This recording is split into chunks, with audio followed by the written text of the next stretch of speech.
রোজার আগেই হতে পারে ভোট, তারেক রহমানের প্রস্তাবে প্রধান উপদেষ্টার সম্মতি। বিচার সংস্কারে অগ্রগতিতে জোর।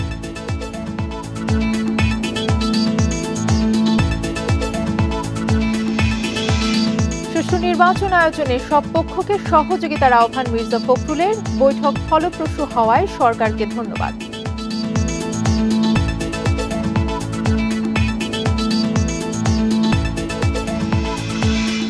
ডেঙ্গুতে 24 ঘন্টায় 5 জনের মৃত্যু, 4 জনই বরগুনার। করোনায় মারা গেছেন 2 জন।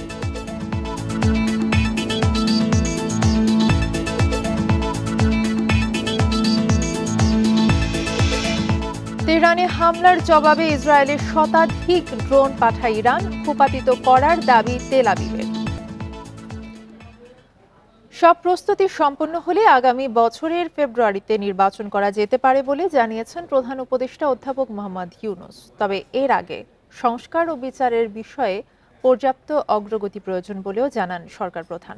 লন্ডনে দুপুরে 1.5 ঘণ্টা বৈঠক করেন অন্তর্বর্তী সরকার প্রধান ও বিএনপির ভারপ্রাপ্ত চেয়ারম্যান তারেক রহমান।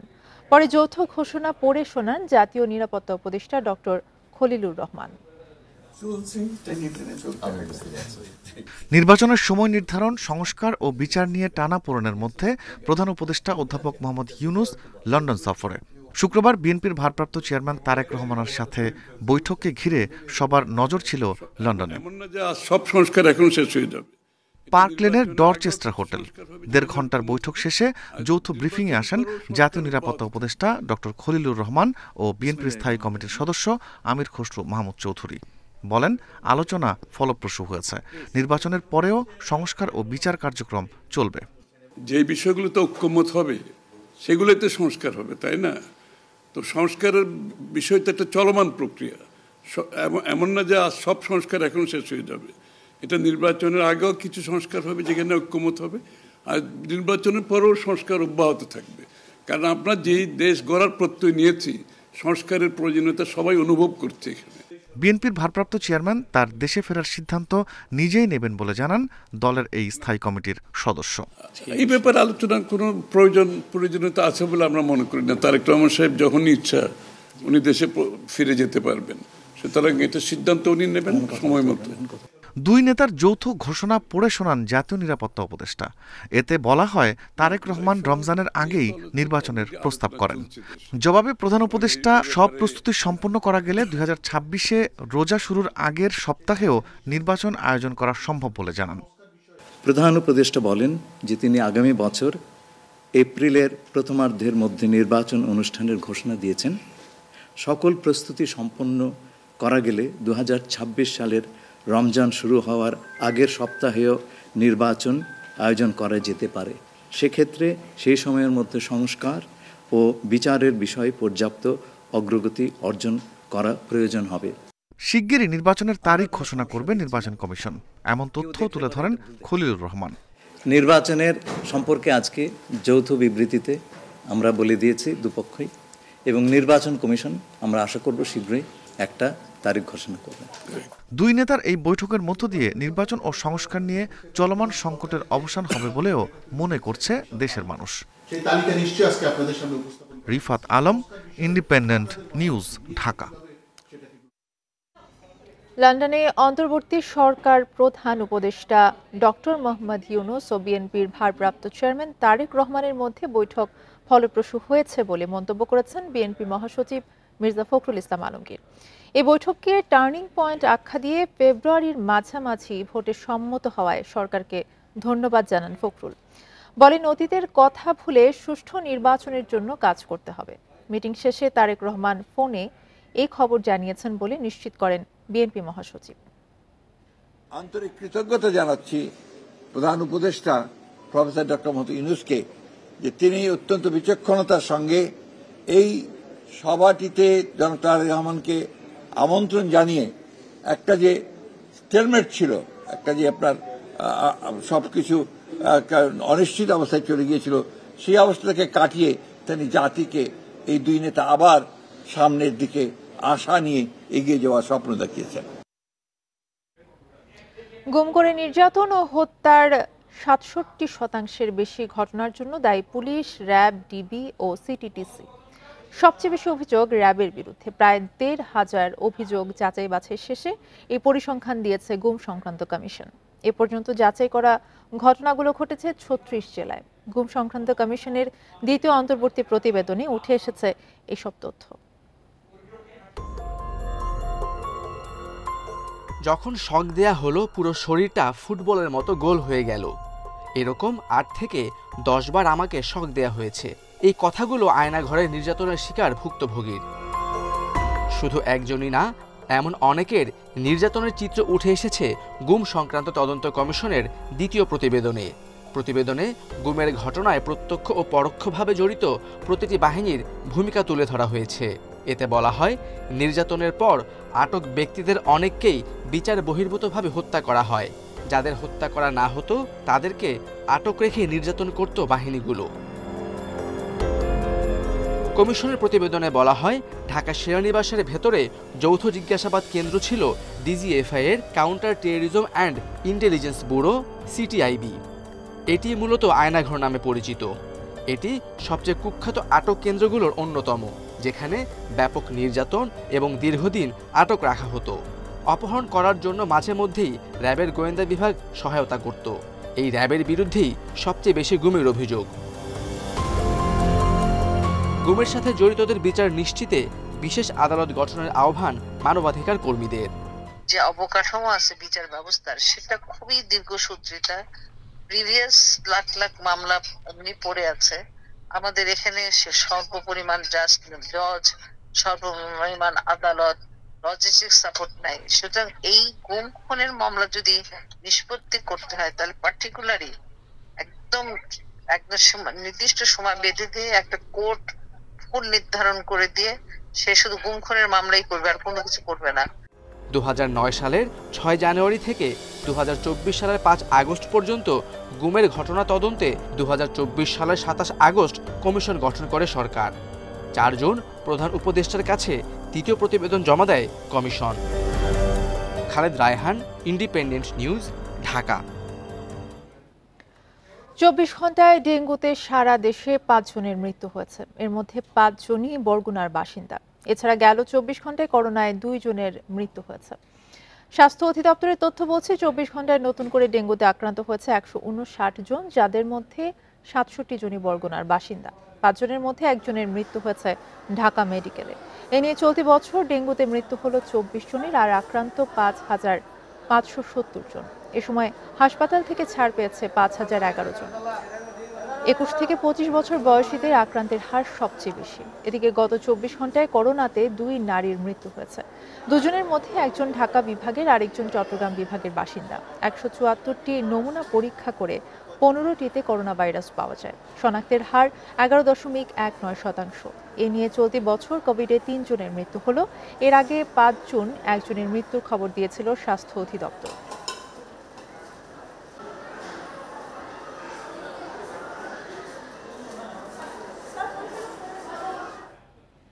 চালুর ৮ বছরেও সাভারের চামড়া শিল্প নগরীতে গড়ে ওঠেনি কোনো চিকিৎসা কেন্দ্র।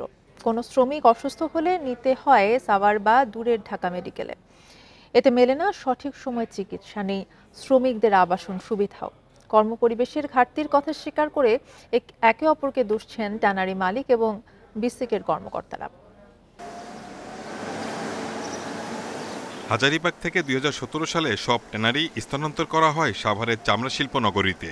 কিন্তু ৮ বছর পেরিয়ে গেলেও নিশ্চিত হয়নি শ্রমিকদের আদর্শ কর্মপরিবেশ। চামড়া শিল্প নগরীর বিভিন্ন ট্যানারিতে কাজ করেন ১৫,০০০-এর মতো শ্রমিক। কোরবানির সময় এর সঙ্গে যোগ হয় আরও অনেক মৌসুমি শ্রমিক। কিন্তু শিল্পনগরীতে আবাসন, চিকিৎসা সহ শ্রমিকদের মৌলিক চাহিদা পূরণের কোনো ব্যবস্থা নেই। হাসপাতাল না থাকায় দুর্ঘটনায় পড়লে বা অসুস্থ হলে শ্রমিকদের ছুটতে হয় ঢাকায়। আবাসনের সুযোগ না থাকায় প্রতিদিন যাতায়াত করতে হয় হাজারীবাগ থেকে। ধরেন একটা অ্যাক্সিডেন্ট হয়েছে, ঠিক আছে, এখানে কোনো তো মেডিকেল হাসপাতাল নাই, দূরান্ত যাইতে হবে।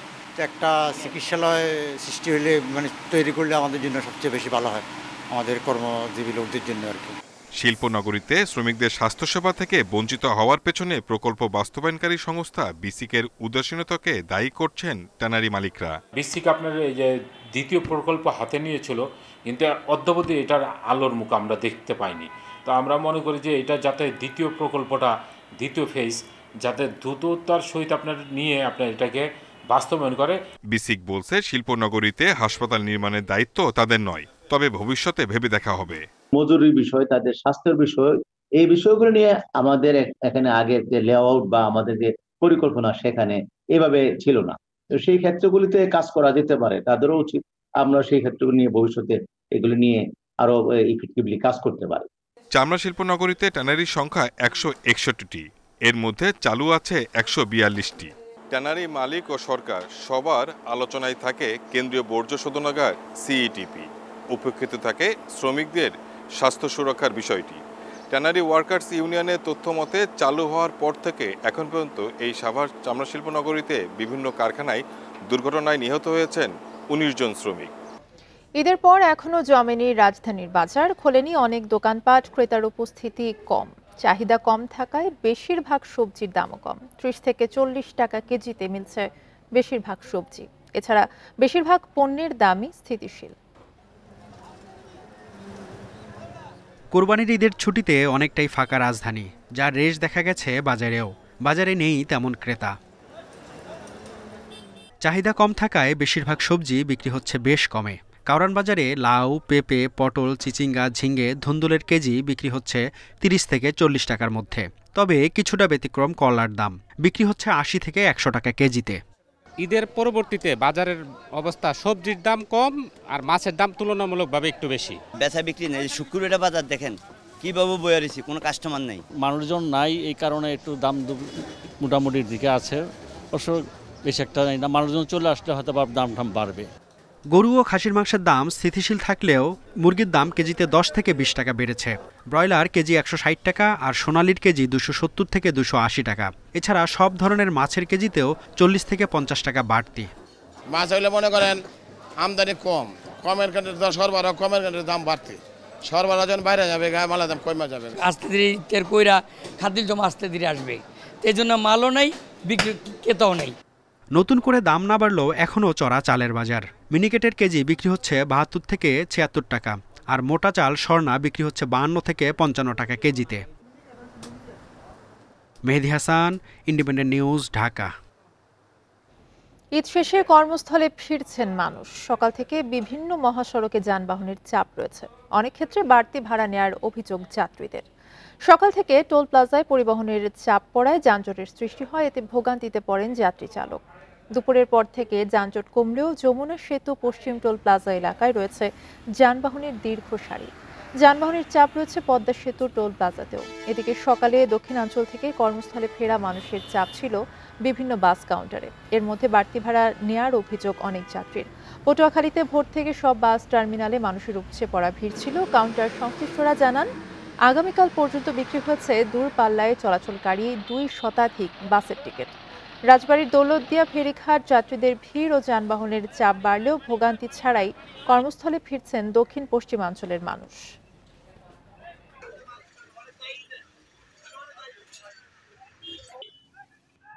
আমরা যাত্রাবাড়ি থেকে যাই নতুল্লাবাদে, আমার থেকে ভাড়া নেয় 400 টাকা, কিন্তু এবার আসলাম আমাদের থেকে 600 টাকা নিয়েছে। আগে নিত আমার কাছ থেকে 150 থেকে 200 টাকা হাইয়েস্ট, কিন্তু ঈদের সময় বলে আমার কাছ থেকে 350 টাকা নিয়েছে।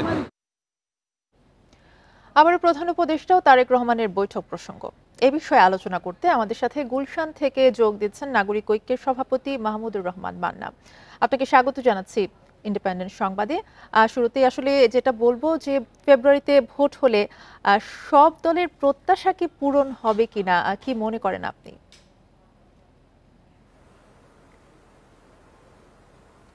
আমি সব দলের কথা তো বলতে পারবো না। আমি যেরকম অনলাইনে দেখলাম, সম্ভবত এনসিপি বা আরও কোনো একটা পার্টি একটু অসন্তোষ প্রকাশ করছে। এনসিপি তো করেছেই, আর ইসলামী আন্দোলন বলেছে, বা তারা গ্যারান্টি চাই যে, বুঝতে চাই যে এটা কি আসলে ভালো ভোট হবে কিনা, সংশয় আছে তাদের।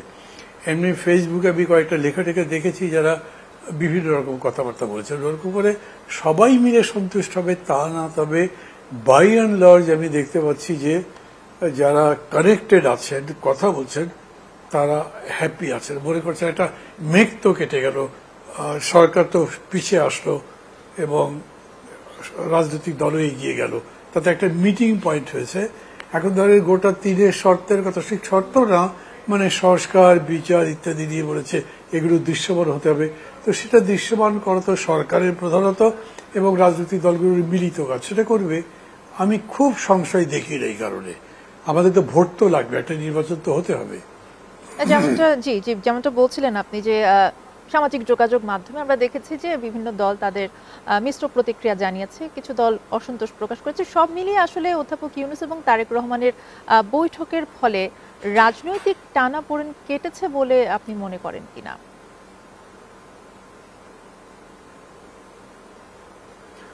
মানে প্রথম কথা হচ্ছে, ধরেন সোশ্যাল মিডিয়াতে যেগুলো দেখেছি সেগুলোকে আমি কতখানি গুরুত্ব দেব, কতখানি ওজন তার, সেটা তো বুঝতে হবে। দেশে এখন প্রায় একক দল হয়ে গেছে বিএনপি, তারা এবং সরকার এগ্রি করেছে, জামাতে ইসলামী এটাকে সমর্থন করেছে। তারপরে আপনার এই ইসলামী আন্দোলন যেটা বলেছে, সেই বিরোধিতারা একটা সতর্কতা রাখছে না ভালো হবে কিনা। তো মেজর পার্টিগুলো তো সবই আছে, বাকি এই জন্য ওগুলোকে আমি অশ্রদ্ধা করছি না, তাদেরকে উপেক্ষা করছি না, কিন্তু তবু আমি মনে করি গণতন্ত্রের বৃহত্তর স্বার্থে তারাও নিশ্চয়ই আস্তে আস্তে ব্যাপারটা বুঝবেন যে ভোটের কারণে, ভোট হবার জন্য এটা হওয়া দরকার হবে। ফেব্রুয়ারিতে ভোটের ক্ষেত্রে বিচার এবং সংস্কারে পর্যাপ্ত অগ্রগতিতেই জোর দিয়েছে প্রধান উপদেষ্টা। এই সময়ের মধ্যে আসলে অগ্রগতি কি সম্ভব?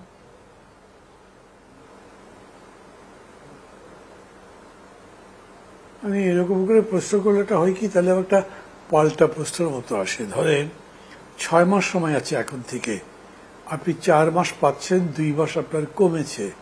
তো ওই দিকে যদি দেখেন তাহলে প্রায় 12-14 মাস কতদূর করেছেন। সেই প্রপোর্শনে এই সময় অনেক আরো বড় কিছু করে ফেলতে পারবেন। আমি ব্যক্তিগতভাবে এই রকম করে আশাবাদী হতে চাই না, কিন্তু আমি এটা মনে করি এখনো যে সময় আছে, তাতে একটা গ্রহণযোগ্য কোয়ালিটি ইলেকশন হওয়া সম্ভব। ওটাই আমাদের দরকার। গণতন্ত্র উত্তরের জন্য একটা প্রশ্নাতীত নির্বাচন হওয়ার কোনো বিকল্প নেই, তো সেদিক থেকে ঠিক আছে মনে করি। জি, আপনাকে অসংখ্য ধন্যবাদ আপনার সময় আমাদেরকে দেবার জন্য। সংবাদ, যেসব এলাকা থেকে গ্যাস উত্তোলন করা হয় সেসব এলাকার মানুষের জন্য এখন থেকে স্বল্প মূল্যে সিলিন্ডার গ্যাস সরবরাহ করবে সরকার, এই কথা জানিয়েছেন বিদ্যুৎ ও জ্বালানি উপদেষ্টা ফাউজুল কবির খান। দুপুরে সিলেটের কৈলাসটিলা গ্যাস কূপ পরিদর্শন শেষে উপদেষ্টা বলেন, সিলেটের 2টি গ্যাস ক্ষেত্র থেকে মোট 16 মিলিয়ন ঘনফুট গ্যাস জাতীয় গ্রিডে যুক্ত হয়েছে। তবে গৃহস্থালিতে লাইনের গ্যাস সরবরাহ করাকে নিরুৎসাহিত করা হবে। বলেন, আগামীতে বাসা বাড়ির গ্যাস সংযোগ কমিয়ে সাশ্রয়ী মূল্যে সিলিন্ডার গ্যাসের ব্যবহার বাড়াতে কাজ করবে সরকার। এ সময় বিদ্যুৎ ও জ্বালানি মন্ত্রণালয়ের ঊর্ধ্বতন কর্মকর্তা ও সিলেট গ্যাস ফিল্ডের বিভিন্ন পর্যায়ের কর্মকর্তারা উপস্থিত ছিলেন।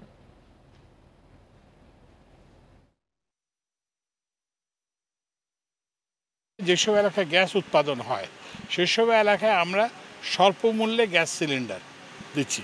একসময় আমাদের গ্যাসের ব্যবহার ছিল না, তখন বাসাবাড়িতে গ্যাস দেওয়া হয়েছে। এখন এলপিজি এসে গেছে এবং আমরা এলপিজির দামও কমানোর চেষ্টা করতেছি। তো এখন সামনে থেকে কিন্তু যে এলপিজি ব্যবহার, মানে বাসাবাড়িতে এলপিজি, শিল্প কারখানায় হচ্ছে আমরা ওই যে গ্যাস ব্যবহার করব। দিনাজপুর মৌলভীবাজার ও পঞ্চগড় সীমান্তে 35 জনকে পুশিন করেছে বিএসএফ। এদের মধ্যে দিনাজপুরের বিরামপুর সীমান্ত দিয়ে 15, মৌলভীবাজারের নিউ পল্লাথল সীমান্তে 13 এবং পঞ্চগড়ের গোলাবাড়ি সীমান্তে 7 জনকে পুশিন করা হয়।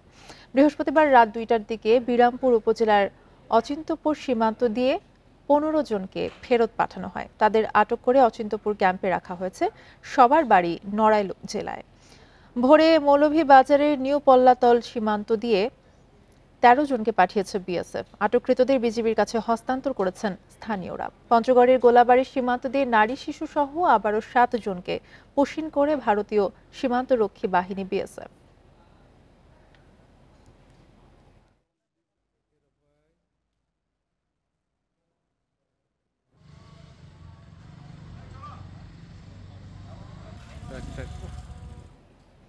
সুনামগঞ্জে মরিচ ক্ষেত থেকে গ্রেনেড উদ্ধার করেছে সেনাবাহিনী। দুপুরে বিশম্ভরপুর উপজেলার চালবন্ধ পয়েন্ট থেকে এলাকায় থেকে গ্রেনেডটি উদ্ধার করা হয়। পরে সেনাবাহিনীর একটি দল সেটি নিষ্ক্রিয় করে। পুলিশ জানায়, বৃহস্পতিবার দুপুরে কৃষক সাইদুর রহমান মজির মরিচ খেতে ওই গ্রেনেডটি পড়ে থাকতে দেখেন। বিষয়টি জানাজানি হলে উৎসুক লোকজন সেখানে ভিড় করে। খবর পেয়ে পুলিশ ঘটনাস্থলে গিয়ে গ্রেনেড সদৃশ্য বস্তুটি দেখতে পায়। পরে সেনাবাহিনীকে ঘটনাটি জানানো হলে গ্রেনেডটি নিষ্ক্রিয় করা হয়। দ্বিতীয় বিশ্বযুদ্ধ এবং স্বাধীনতা যুদ্ধের সময়ে এই মডেলের গ্রেনেড ব্যবহৃত হতো।